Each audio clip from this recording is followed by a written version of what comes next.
In the dark corridors of forgotten wars, truth doesn't die, it's buried. Somewhere beneath the static of old transmissions, under frostbitten bunkers and sealed vaults, the echoes of secret missions still hum like broken machinery. Files marked for destruction, names erased, and technology never meant to exist whisper between the cracks of official history. Every war leaves ghosts, but these are made of iron, code, and radiation. The world above believes the conflict ended with parades and treaties. The world below remembers the shipments that never reached their ports. The orders signed with invisible ink. The machines that flickered to life long after their creators were gone. Each fragment, each intercepted signal, pulls at a thread leading deeper into the silence. And somewhere at the end of that thread lies something no nation dares to acknowledge. A truth that hums beneath our feet, still waiting to be found. Chapter 1. Operation Iron Phantom, The Vanished Convoy. In December 1944, as the Reich staggered toward collapse and the Eastern Front fractured under Soviet advance, a classified German transport mission departed from Breslau under heavy escort. The operation bore the codename Eisengeist, Iron Spirit, and its cargo manifest, preserved only in fragments within Wehrmacht archives, listed Strategische Sondergüter, strategic special materials.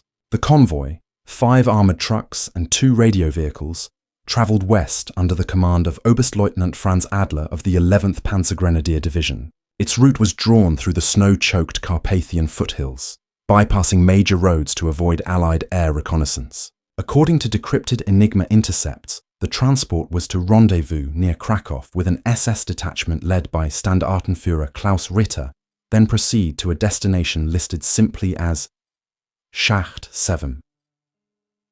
No record of such a facility has ever been found. The last verified transmission came from Adler's field unit on the night of December 14th, a short Morse message to OKW headquarters reading "Convoy advancing, radio interference increasing." That message was followed 2 hours later by a distress signal on the same frequency, indecipherable except for 2 words: Nachtfeld, night falls. When Allied forces entered Silesia in early 1945, a Royal Air Force photo reconnaissance team documented what appeared to be the burned-out remains of 2 half-tracks and a radio truck in the area east of Nowy-Sącz. The bodies of 6 German soldiers were recovered, all executed by close-range gunfire. Nearby, a frozen stream bore signs of vehicular passage, heavy tire tracks vanishing into the woods. American OSS officers attached to the 45th Infantry Division filed a preliminary investigation under SMOT Case 72B, The Vanished Convoy. Their findings were sealed, later referenced only in a 1947 report marked unsubstantiated. The trail resurfaced 2 decades later when a Soviet defector, a former GRU archivist named Sergei Volodin, claimed that his department had once handled a file concerning German material transfer, January 1945, Carpathian Sector. Volodin provided photocopies of what he described as operational summaries, retrieved from the NKVD's 9th Directorate. These documents, though heavily redacted, reference the recovery of containers from a German transport near the Slovak border. One entry identified the cargo as non-conventional armament samples, chemical and optical nature. Another page, handwritten and unsigned, added a cryptic note: transfer to Kurchatov Institute completed, origin undisclosed. Western intelligence immediately suspected that the convoy had been carrying experimental technology linked to Germany's Wunderwaffe initiative, possibly advanced optics or weapons prototypes bound for secret testing grounds.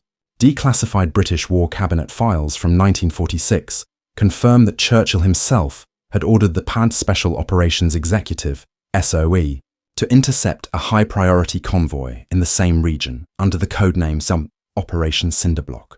The SOE detachment, led by Major Peter Fairbairn, parachuted into the Tatras on December 12th, but was never heard from again.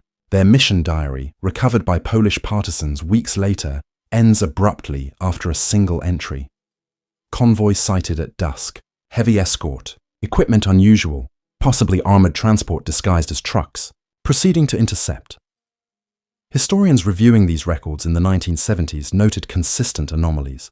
The trucks described by Fairbairn's team reportedly emitted a low mechanical hum even when stationary, and the lead vehicle bore no identifying insignia. A Polish civilian witness later told occupying Soviet troops he saw light under the trucks, like from an engine too bright for night use. Soviet investigators dismissed the testimony as hysteria, but similar phrasing appears in multiple independent statements. In 1961, an internal memo from the CIA's Historical Division reopened interest in the Eisengeist case. The memo, titled Lost Convoys, Axis Material Exfiltration, compared the incident to known Nazi evacuation efforts involving scientists and prototypes, such as Operation Paperclip. Analysts theorize that Eisengeist may have been a late-stage attempt to transport either atomic research components or stolen Allied intelligence to a secure bunker in Austria. Yet, the absence of physical evidence led to a more disturbing possibility. The convoy may have reached its destination. An investigative journalist, Heinrich Bauer, obtained partial access to declassified Bundesarchiv files in 1983. Among them was a 1945 interrogation transcript of SS Obersturmführer Wilhelm Krüger, captured near Linz. Krüger confessed to serving under Standartenführer Ritter in December 1944 and referenced a transfer operation involving containers of blackened steel, sealed with the Reichsadler insignia. When asked what became of the cargo, Krüger replied, "It was not ours to keep. It went underground." The interrogator pressed for clarification. Krüger only said, "Orders came from the highest level. Himmler himself signed the clearance. We never opened the crates." Bauer's follow-up request for the physical transcripts was denied under Germany's post-war archival secrecy laws. Nonetheless, the copies he released to the press contained footnotes linking Schacht 7 to a mining complex near Zellerfeld, in the Harz Mountains, an area later associated with underground rocket facilities and uranium refinement work. American occupation engineers inspected the mines in 1947, but declared most of the tunnels structurally unstable and sealed them permanently. In 1992, an Austrian geological survey team exploring post-war mining sites near the Slovak border reported an uncharted shaft located several kilometers from the convoy's last known position. Inside, they discovered a rusted helmet, shell casings of German origin, and fragments of a steel crate stamped with the number E7. Radiation readings around the site were abnormally high, though no radioactive source was found. The Austrian Defense Ministry quietly secured the area, citing environmental hazards. Civilian researchers were barred entry. More recently, in 2014, a Polish historian named Dr. Marek Liskowski published a short paper in the European Journal of Military Archives, re-examining Operation Eisengeist. He argued that the convoy may have been carrying documentation from Project Sonnenrad, a secret SS scientific division researching high-energy weaponry and exotic propulsion concepts. The project was allegedly destroyed in early 1945, its personnel absorbed into post-war American and Soviet research programs. Liskowski cited GRU reports, referencing capture of non-weapon materials, demonstrating field anomaly effects, but admitted the files were incomplete and unverifiable. One final piece of evidence remains in the possession of the Bundesnachrichtendienst, BND, a recovered radio receiver from the original search area, preserved under inventory code BND 17209 AQ. The device, a Telefunken military transceiver, was discovered buried beneath a collapsed tree in 1950. When technicians attempted to restore it, they found the power circuits fused as if by intense heat. Yet the magnetic recording spool inside was still intact. Its final transmission consisted of a single phrase in distorted German: Transport erreicht Ziel. Transport reached destination. No definitive record confirms what the Eisengeist convoy carried, where it was headed, or who ordered its disappearance.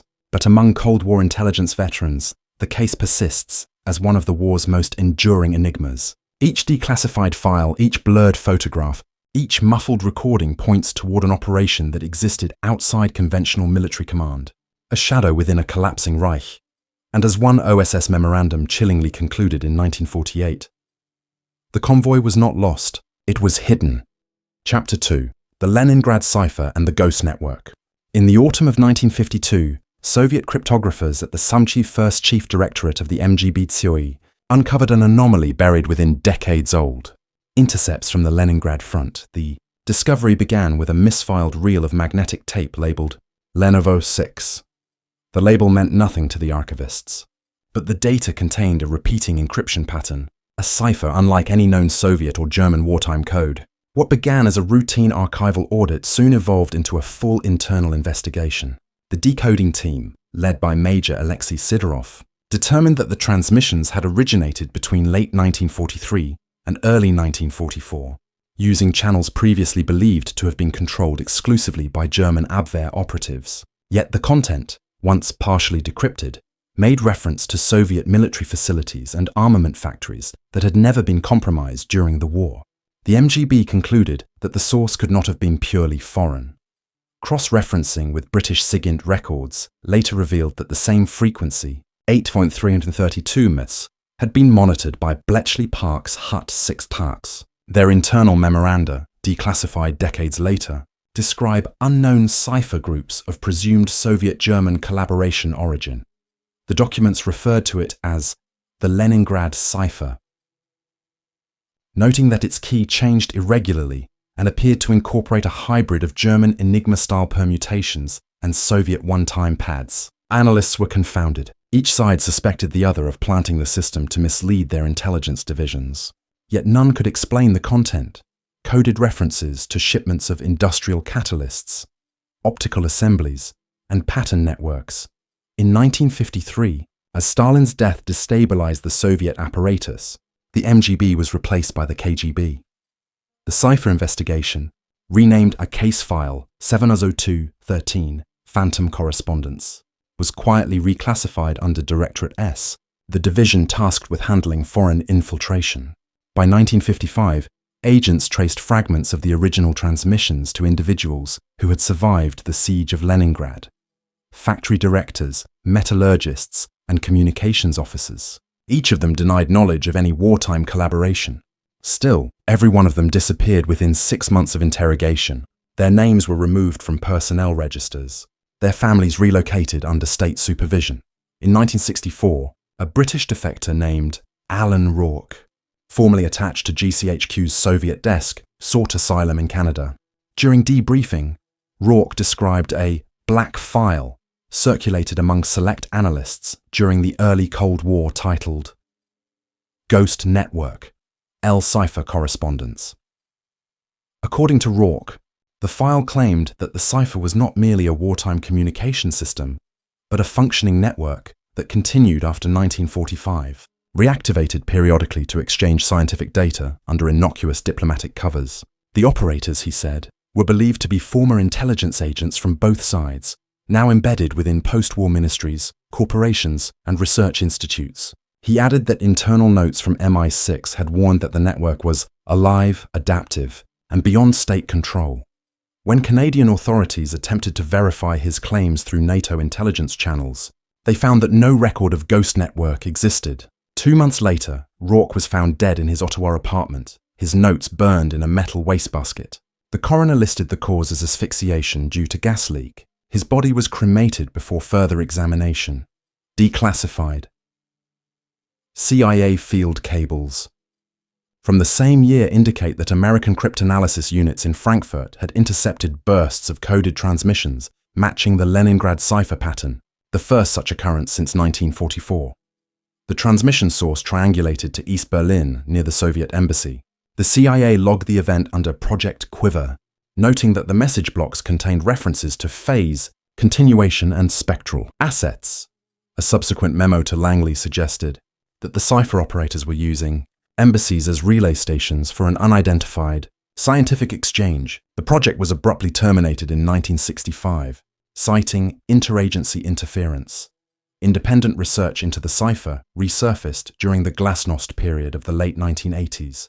Retired KGB archivist Nikolai Durnov claimed that the files of Case 702-13 had been buried deep within the Lubyanka's restricted repository. According to Durnov, the internal conclusion was that the cipher originated not as enemy code, but as a joint operation initiated during the height of the German siege. Facing catastrophic losses and isolation, certain Soviet and German industrial officers allegedly established covert communication lines to exchange non-military data, metallurgical and chemical formulas to sustain production. The war's chaos allowed them to operate unnoticed, effectively creating a transnational network that outlived both regimes. Durnov's claim aligns with portions of an American memorandum dated 1971 and now partially declassified, titled Ensign. Residual Communications, the Leningrad Case. It describes fragments of decoded text reading. Order restored in Northern Factory. Transmission of patterns complete. Await next phase directive. Attached were notes from CIA cryptographers suggesting that the cipher's phrase, next phase, referred to the post-war economic reconstruction programs, specifically those involving captured German scientists transferred under Operation Paperclip and Soviet equivalent programs. The idea that such an informal network of wartime engineers might have maintained quiet contact into the Cold War disturbed both sides deeply. A classified British intelligence review from 1978 states, "The Leningrad Cipher may represent the earliest known instance of post-conflict transnational intelligence continuity, an operational ghost of World War II, persisting in the infrastructure of the Cold War." No official acknowledgement of this conclusion was made public, but the file was marked Archive, Continue Monitoring. In 1991, following the Soviet collapse, fragments of the cipher were recovered in abandoned KGB offices in Riga. Among them was a half-burned carbon copy of an encoded transmission dated February 10, 1950. When decoded using surviving key fragments, it produced a chilling message. The work persists under new banners. The circle remains unbroken. The analyst who reconstructed the translation, a young linguist named Elena Korobina, died in an unsolved car accident 2 weeks later. Her supervisor, Major Yuri Kovalev, later told Western journalists that her final words had been, "They're still using it."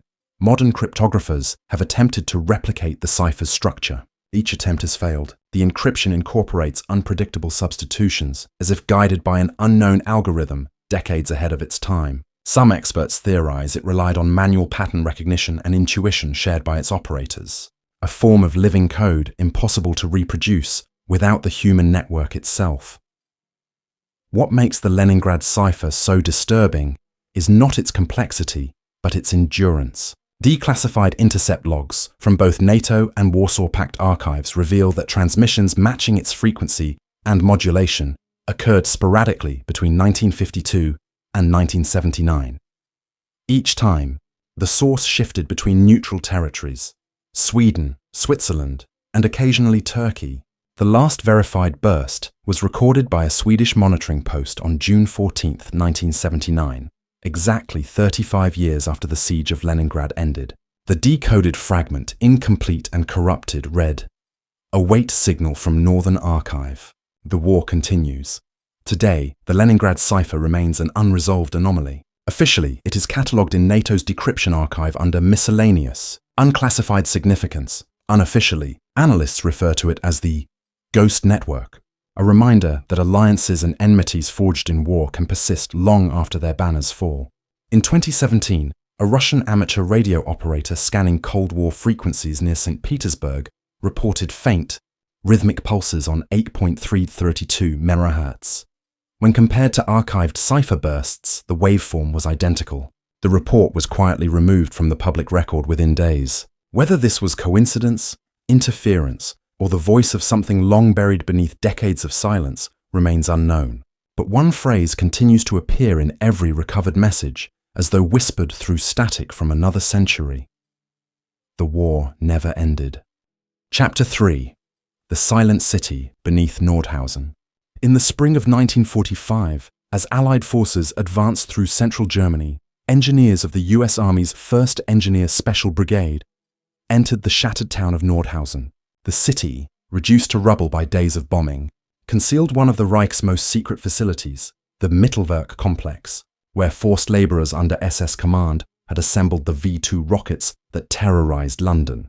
What few knew then, and fewer know now, is that beneath those tunnels lay another layer, a deeper network of sealed passages that Allied investigators briefly accessed before being ordered to halt all exploration. The files that describe what they found there were stamped with a single word: Dust Veil.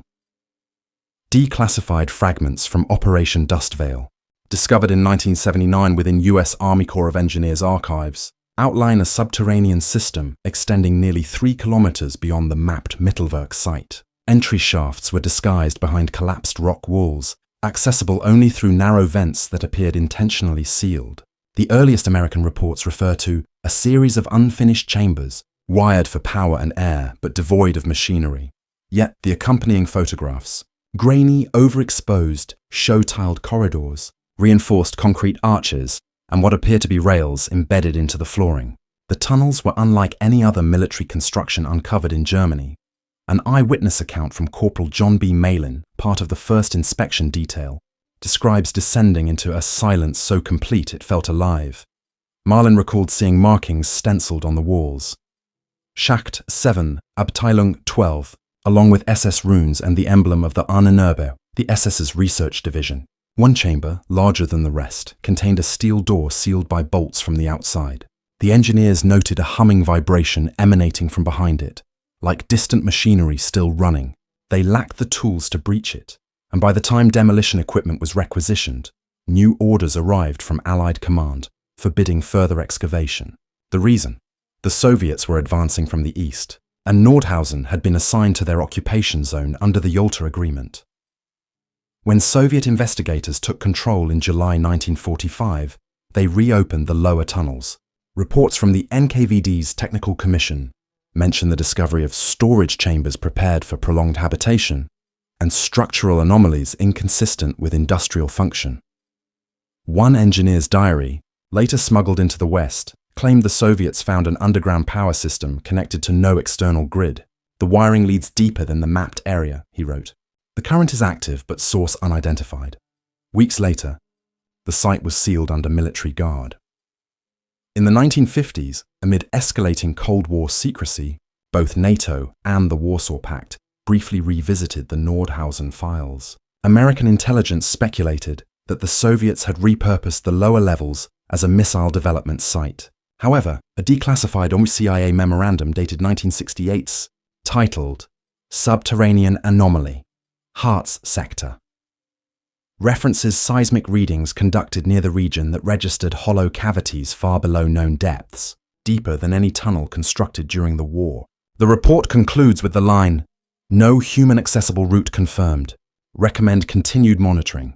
By 1972, satellite imagery revealed surface disturbances consistent with ventilation shafts near the Kohnstein Ridge, vents that, according to historical maps, should not exist. When German federal geologists attempted to investigate, they were met with immediate resistance from the Ministry of Defense, citing unexploded ordnance risks. A private contractor hired years later conducted ground-penetrating radar tests. The scans showed a circular chamber 50 meters below surface level, containing what appeared to be structural reinforcements arranged radially around a central void.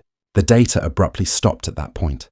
The contractor's work was confiscated, and the firm dissolved months later. Documents recovered from the Bundesarchiv in Koblenz provide unsettling hints about what the Silent City may have been. A 1944 memo from the SS Wirtschaftsverwaltungshauptamt, WWII, to the Ahnenerbe refers to expansion of Habitation Zone 7 for indefinite occupancy, personnel classified as Sondergruppe T.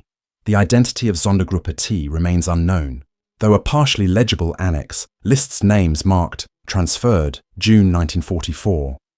Among them are 2 engineers previously involved in the Peenemünde optical guidance project, suggesting the facility may have supported experimental weapon development.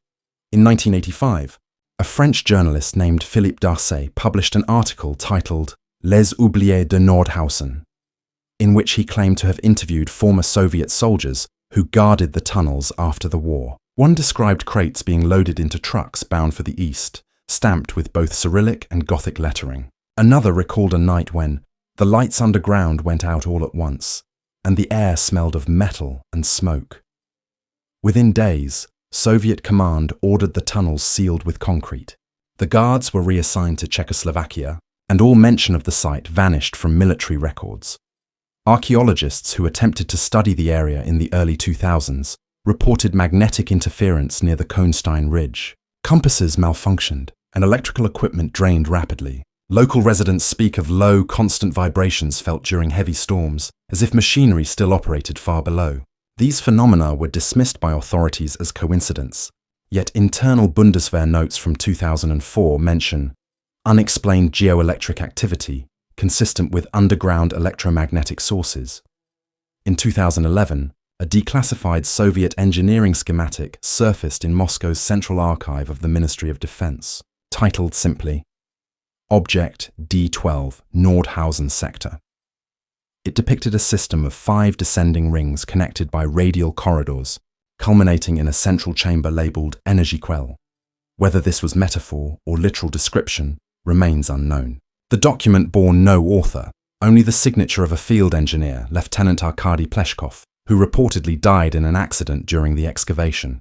His diary, also recovered, contained the line, "The air below burns the lungs, yet the lights never go out." Some historians argue that the Silent City was meant as an emergency refuge for Nazi leadership, part of the so-called Alpenfestung myth. Others believe it served as a testing ground for advanced weapon prototypes, possibly energy-based systems rumoured under the Wunderwaffe program. But a small subset of researchers point to the Ahnenerbe connection, suggesting it may have been a psychological or medical research site, an underground laboratory designed for environmental human endurance, as one fragment describes. No official excavation has been permitted since 1947. A joint NATO-German inquiry proposed in 1998 was denied on diplomatic grounds. When questioned in 2016, a spokesperson for the German Ministry of Defense stated simply, all facilities beneath Nordhausen were decommissioned before 1949. Yet, residents still report tremors beneath the hills during winter months, and unmarked vehicles occasionally appear near the old ventilation sites. Perhaps the most haunting artifact recovered from the lower levels remains a small steel plate discovered in 1945, stamped with an alphanumeric sequence. A7412, Lebensbereich. Literally life area. Analysts have speculated that Lebensbereich referred to a long-term habitation chamber designed to sustain occupants indefinitely. If so, it suggests that the Silent City was not merely a bunker or laboratory, but a self-contained environment prepared for survival beyond the war itself. No conclusive proof has ever surfaced. The tunnels remain sealed, their entrances hidden beneath vegetation and concrete. But among surviving Dust Veil documents, one phrase recurs in typed annotations at the bottom of several pages. Structural integrity preserved. Power stable. No one can explain how those notes were added. They appear in ink formulations dated decades after the war. Whether the result of clerical error, forgery, or something left unacknowledged beneath the Harz Mountains, the implication lingers. Something beneath Nordhausen still functions, and as one unverified Soviet field report chillingly summarized in 1946, object silent, yet operational. Chapter 4. Project Ashfall, the Atomic Smugglers. In September 1945, less than a month after Japan's formal surrender aboard the USS Missouri, the US Counterintelligence Corps received an unusual report from Shanghai. Allied informants described former German officers and Japanese scientists meeting in the ruins of a commandeered naval warehouse along the Huangpu River. The men, dressed as civilians, were loading crates onto Soviet transport trucks bound north toward Manchuria. The crates bore faded U-boat markings and the word Uranus. Within weeks, the report was buried under a new classification, Project Ashfall, a code name that would vanish from Western intelligence for the next 2 decades. Ashfall began as a rumor among American occupation officers, whispers of a clandestine network smuggling nuclear material stolen from Germany's collapsing scientific empire to post-war Asia. Yet, declassified fragments of OSS and Army G2 cables suggest the operation was real, and that it may have shaped the earliest years of the Cold War more profoundly than anyone realized. According to a 1946 internal memo by Colonel Robert B. Whitmore, evidence indicates collaboration between ex-Wehrmacht technicians and Japanese scientific personnel previously attached to Unit 731. Whitmore's memo marked Top Secret, Eyes Only referenced 2 intercepted communications from Vladivostok, describing a transfer of metallic material consistent with uranium-235 residue. The Soviet archives when opened briefly in the 1990s, revealed parallel documentation. A telegram from the ENKVD's scientific division, dated October 3, 1945, reported arrival of German specialists via Harbin, escorted by Red Army counterintelligence, carrying metal cylinders of unknown content. The attached note, signed by Deputy Commissar Pavel Sudoplatov, read simply, "Integration into Kishtim facility to proceed under strict supervision." Western analysts now believe those cylinders were remnants of Germany's abandoned nuclear research, possibly part of the uranium oxide stockpile evacuated from Oranienburg before the Allied bombings. At the time, US forces were tracking similar movements under Operation Paperclip, seeking to capture German scientists before the Soviets did. But in Asia, the lines were blurred. Japan's surrender had left countless laboratories intact, and within them, researchers eager to trade survival for employment. The intersection of German nuclear expertise and Japanese biotechnical knowledge became a lucrative currency among the emerging powers. Project Ashfall, according to the few surviving documents, was designed to control or conceal that flow. An intercepted radio message logged by the British Far East Combined Bureau on November 17, 1945, reads, "Material secured. Await further instructions from Black Eagle. Transfer at Site Mukden to Soviet custody." Black Eagle, historians later discovered, was the call sign of a former Kriegsmarine officer, Kapitänleutnant Erich Hauptmann, who had commanded U-234, a real submarine intercepted by US forces carrying uranium oxide bound for Japan earlier that year. Though Hauptmann was presumed captured, OSS files contain unconfirmed sightings of a man matching his description in Manchuria months later, operating under the name Henri Koff.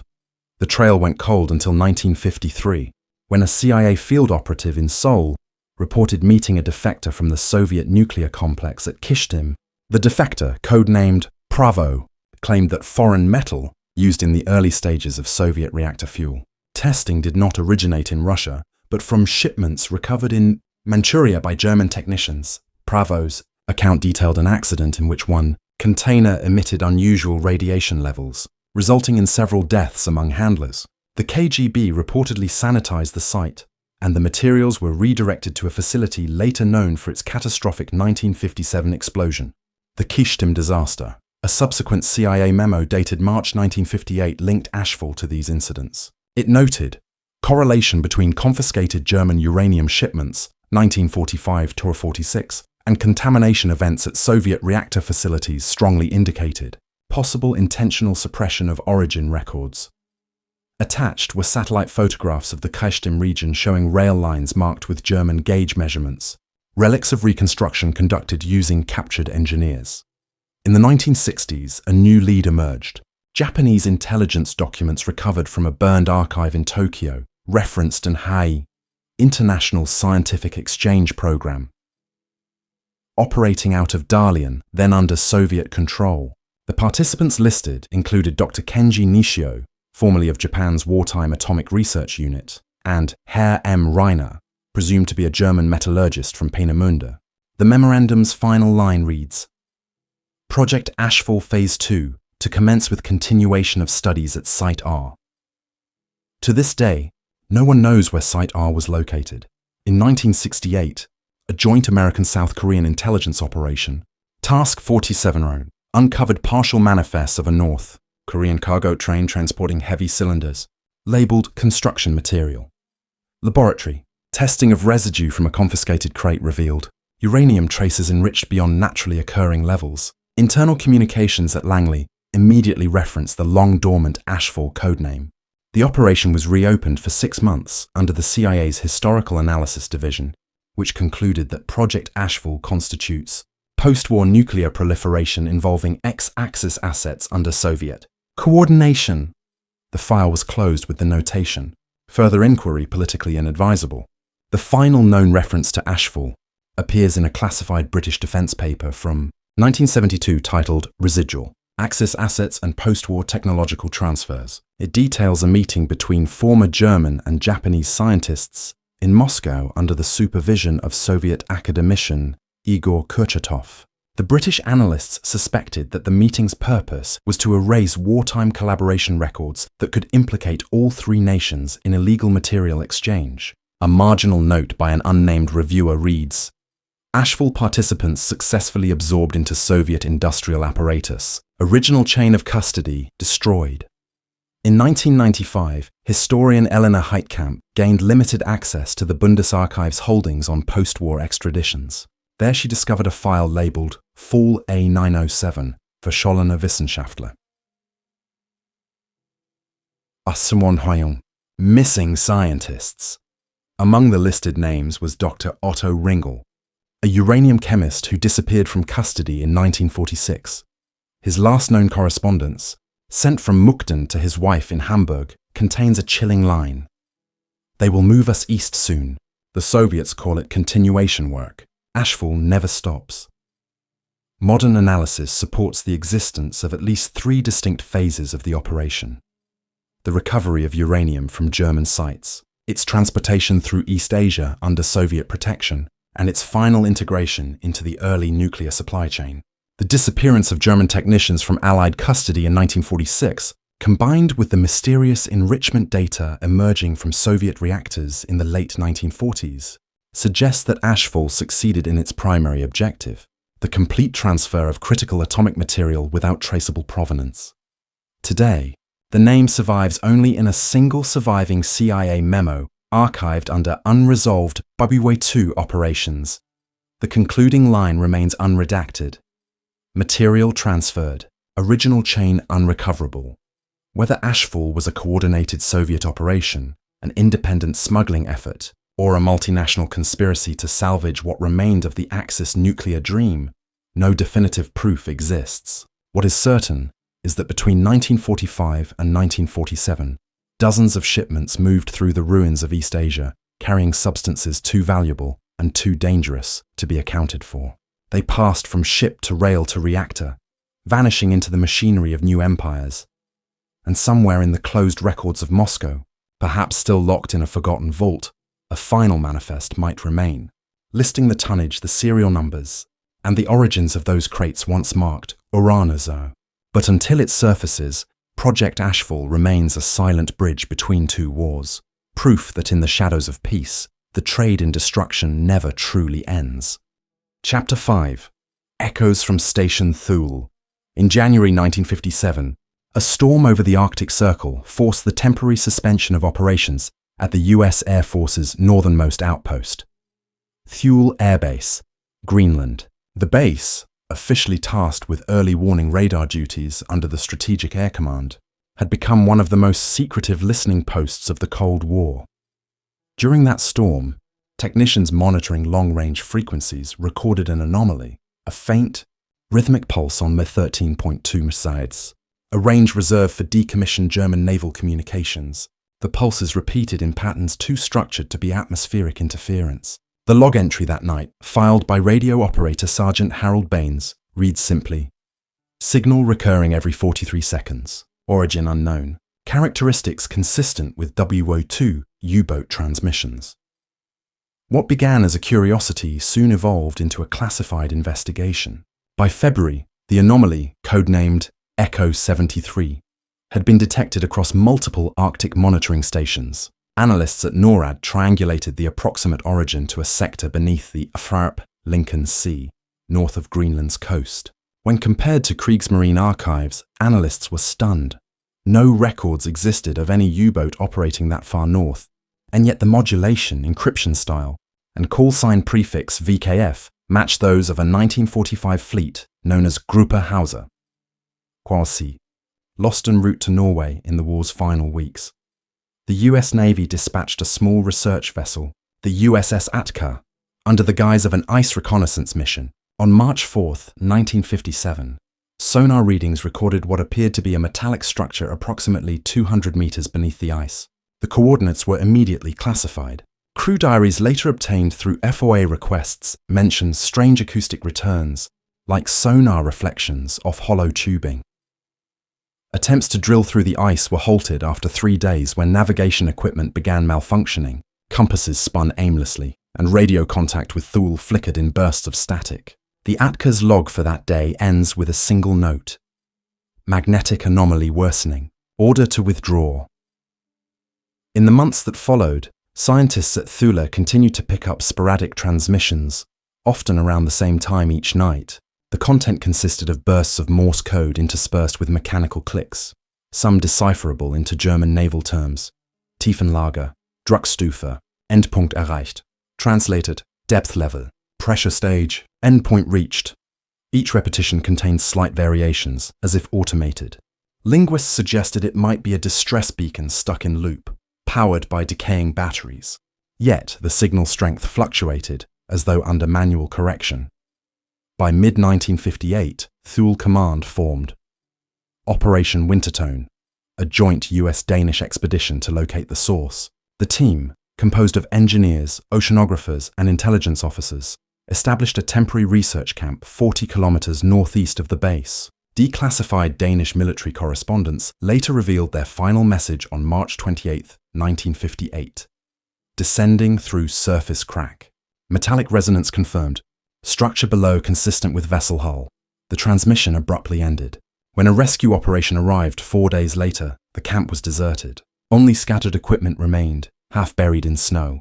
No bodies were ever found. The official US Air Force statement issued weeks later attributed the loss to adverse weather conditions.